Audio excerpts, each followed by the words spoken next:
Before Columbine, the big news event was O.J. Simpson. And again, my fascination with O.J., this is something I don't know if I've ever talked to anyone about, but I'm just totally fascinated by O.J. And I don't know what it was. It's sort of a late inspired interest, because I remember just when I was a kid, junior high, seeing it on TV every day. It was nothing but OJ, OJ, OJ, OJ, OJ. And understanding that it was probably important in some historical way, but, again, being in Wisconsin, I wasn't in Los Angeles, I didn't know. This was like this big city thing. I remember seeing the riots on TV, but not fully understanding it. I mean, that's also where we got our culture. That's also where we got all of our TV and all of our movies, right? All of our hip hop. That's where we got NWA, right?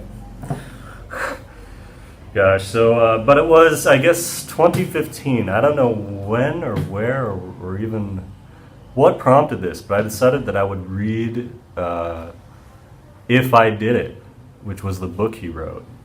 Because I'd seen it on a list of banned books or something, and I was like, yeah, I kind of wonder. I remember seeing parts of the trial and kind of, sort of understanding what was going on to the extent that I could. I mean, it was great as a kid because it taught me what DNA was. It taught me how evidence was collected. It taught me how there was one certain N word that I should never ever say. And certainly not while being recorded. I mean, it taught me a lot of interesting things. It also taught me a lot about the media.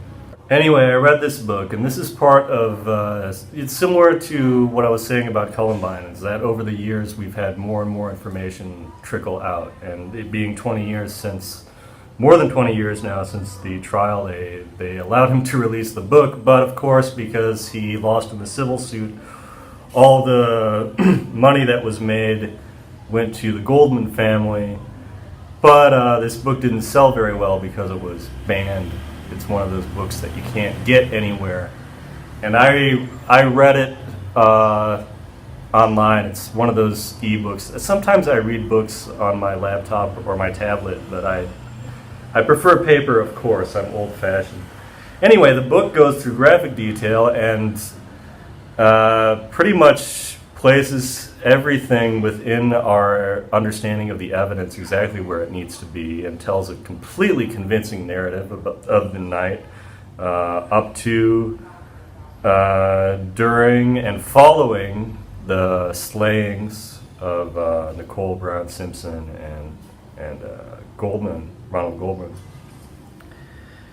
And all he does is say, Charlie, like Charlie hands me a knife, right? It's sort of like when you hear in the Ted Bundy tapes how he talks about the entity. Well, it's just a way of removing it from himself. But as soon as he was allowed to speak directly upon it, he quickly, without the help of his ghostwriter, he made mistakes and began telling about himself. And I'm saying this not about the book, but about the shocking interview that was just released last year, which took place 10 years prior, which was at the time of the book's release.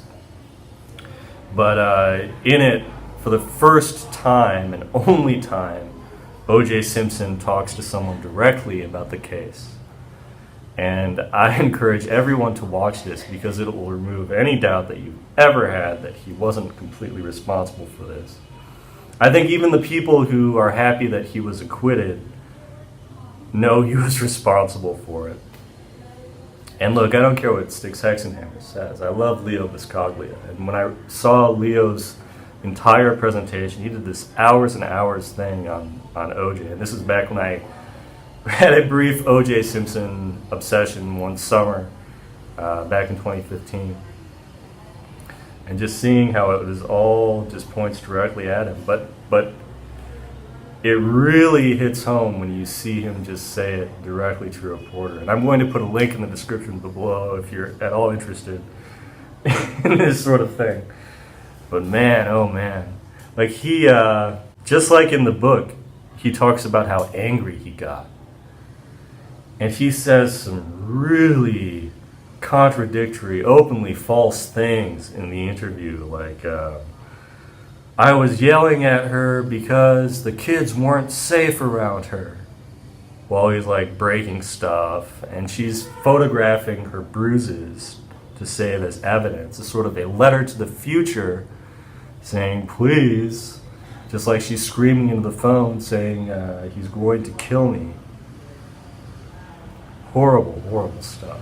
But watch it. Can you believe I'm out of memory? Promise to record more soon. Over and out.